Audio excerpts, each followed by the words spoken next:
मी प्रथम तुम्ही जो प्रश्न विचारला की जनतेच्या प्रश्नासाठी तुम्ही लढला होतात, उपोषणाला पासून माघार का घेत आहे, मी आजही सांगतो की जनतेच्या प्रश्नांसाठी मी कटिबद्ध आहे. आमच्या सर्व शिवसेनेचे नगरसेवक सर्व कटिबद्ध आहे.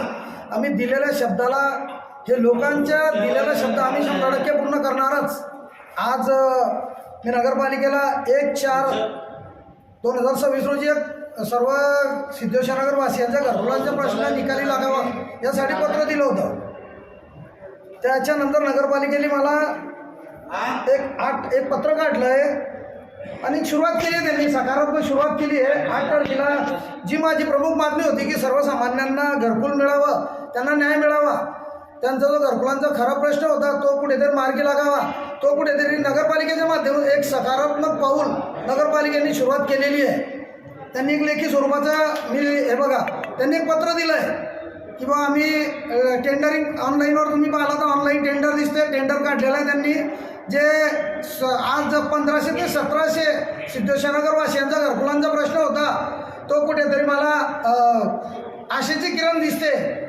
मला खूप सांगून आनंद होतोय की आम्ही ज्या प्रश्नांसाठी इतक्या दिवसापासून भांडतोय किंवा त्या लोकांना न्याय मिळावा यासाठी नगरपालिका प्रशासनाची भांडतोय, तो एक चांगल्या पद्धतीमध्ये सकारात्मक दृष्टिकोन त्यामध्ये दिसतोय. 22 तारखेला त्याचं क्लोजिंग आहे. 22 तारखेला जे टेंडर आहे त्याचं क्लोजिंग होणार आहे आणि 24 तारखेला ओपनिंग होणार आहे.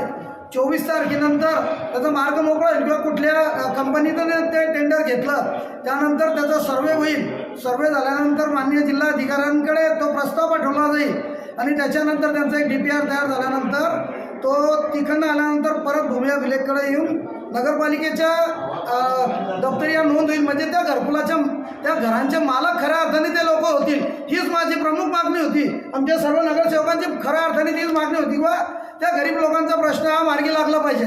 आणि मला अतिशय आनंद होतोय की आमच्या लढ्याला यश, शिवसेना पक्षाच्या लढ्याला यश आलं आहे. आमचे सर्व शिवसेनाचे नगरसेवक, आमच्या गटनेता तृप्ताताई महाजन, माझ्या पत्नी बाला मेढे, अशफाक भाई, त्यानंतर विनोद झोपे आणि जुम्मा खाटीक हे सर्व शिवसेनाचे नगरसेवक या आंदोलनामध्ये सहभागी झाले होते. 1 तारखेला एक आंदोलन केलं होतं, त्यामध्ये सर्व लोकांनी सहभाग घेतला होता आणि आम्ही असे इशारा दिला होता नगरपालिकेला की आपण सुरुवातीला त्यांना विनंती केली होती की आमची विनंती आहे तुम्हाला की आम्ही एक शांततेच्या लोकशाही पद्धतीनं असं आंदोलन करतोय तर आम्हाला उपोषण करायची वेळ येऊ देऊ नका. कारण आम्ही जर उपोषणाला बसले आणि त्यानंतर होणारे परिणाम, आम्ही उपोषणातून माघार घेणार नाही आणि त्यानंतर जे परिणाम होतील ते नगरपालिकेला याचे गंभीर स्वरूपामध्ये भोगावं लागतील. तर ही नगरपालिकेला माझी विनंती आहे की आपण माझ्या विनंतीला मान देऊन, आमच्या सर्व नगरसेवकांच्या विनंतीला मान देऊन आपण जे टेंडर काढलं, मी नगरपालिकेचे माननीय नगराध्यक्ष तसेच नगरपालिकेचे मुख्य अधिकारी व संपूर्ण प्रशासनाचे आभार मानतो. आणि ज्या पद्धतीने त्यांनी सकारात्मक जे पाऊल उचललं आहे ती आशा बाळगतो की लवकरात लवकर त्या लोकांचा घरकुलाचा प्रश्न मोकळा होईल आणि आशा बाळगतो की त्या लोकांना न्याय मिळेल. एवढी जर अशा पद्धतीचे यापुढे जर असं कुठलेही, मी परत तुम्हाला सांगतो की जर हा प्रश्न निकाली नाही लागला आणि परत टेंडर काढून हा कृषी परत थंड बस्त्यामध्ये जर पडला तर मी या बाबतीमध्ये 100% तीव्र आंदोलन करीन आणि याच्यापेक्षा जास्त तीव्र आंदोलन करीन. एवढं थांबतो. जय हिंद, जय महाराष्ट्र.